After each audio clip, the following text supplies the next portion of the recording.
بدن ملا تھا وہی بدن کلیسیا کے زندوں اور مردوں کو ملے گا، اور آگے ان کے لیے آسمان پر جانے کے لیے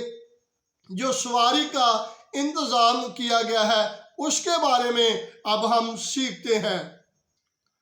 جو بادل زمین پر بارش برساتے ہیں ان کی پہنچ جو ہے یہ 10 سے 20 ہزار فٹ کے فاصلے پر بلندی پر جا سکتے ہیں، اس سے اوپر ان کی رسائی نہیں ہے، اس سے زیادہ وہ بلندی پر نہیں جا سکتے۔ اور بائبل مقدس ہمیں سکھاتی ہے ان تمام لوگوں کو ایک ایسی سواری، بادلوں کی سواری دی جائے گی جس پر وہ سوار ہو کر فضا پہ، جہاں پہ خدا یسوع المسیح ٹھہرے ہوئے ہیں، وہاں تک ان تمام بادلوں کے وسیلہ سے یہ مسیح تک پہنچیں گے۔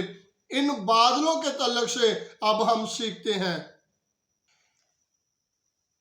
جن بادلوں کا ذکر کیا گیا ہے کہ کلیسیا ان بادلوں پر سوار ہو کر آسمان پر اٹھائی جائے گی، یہ بادل کوئی عام بادل نہیں ہوں گے، یہ روحانی بادل ہوں گے، اور یہ جلالی بادل ہوں گے، اور یہ پل بھر میں کروڑوں میل کا سفر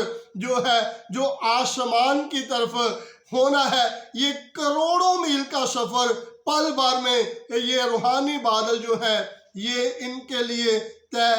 ان کو طے کروا دیں گے۔ خدا کے کلام اقدس میں مرقوم ہے جب خدا یسوع المسیح اور ان کے شاگرد پطرس، یوحنا اور یعقوب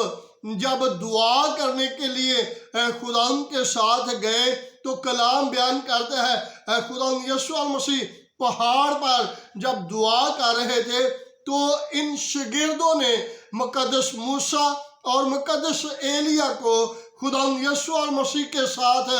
باتیں کرتے سنا، اور جب انہوں نے دیکھا کہ موسیٰ اور ایلیا خدا یسوع المسیح کے ساتھ باتیں کر رہے ہیں تو انہوں نے پکار کر خدا یسوع المسیح کو کہا، اے خداوند، ہمارا یہاں رہنا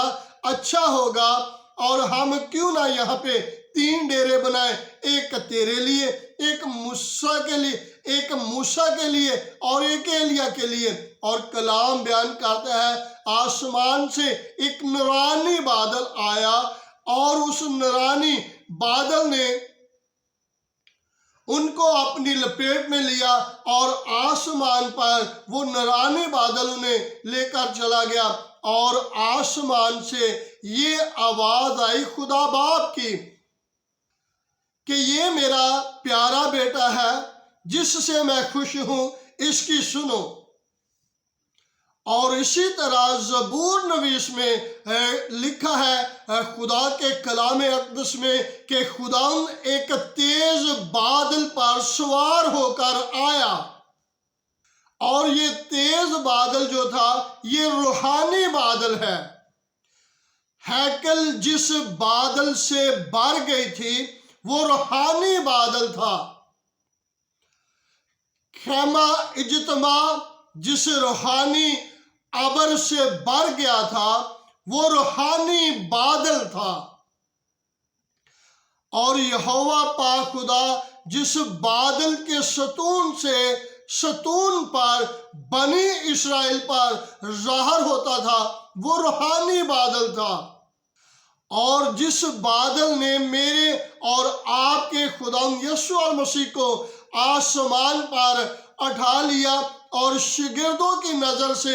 اوجھل کر دیا وہ روحانی بادل تھا۔ اور خدا یسوع المسیح جن بادلوں پر آنے والے ہیں وہ روحانی بادل ہیں، اور خدا کا فرشتہ جو بادل کو اوڑھے ہوئے مکاشفہ میں نظر آتا ہے وہ روحانی بادل ہے۔ اور یہ تمام مثالیں جو بائبل مقدس میں ہمیں ملتی ہیں، یہ تمام کے تمام بادل جو نظر آتے ہیں یہ روحانی بادل ہے، اور میرا اور آپ کا نجات دہندہ خدا یسوع مسیح ان نورانی اور روحانی بادلوں پہ سفر کرتے ہیں،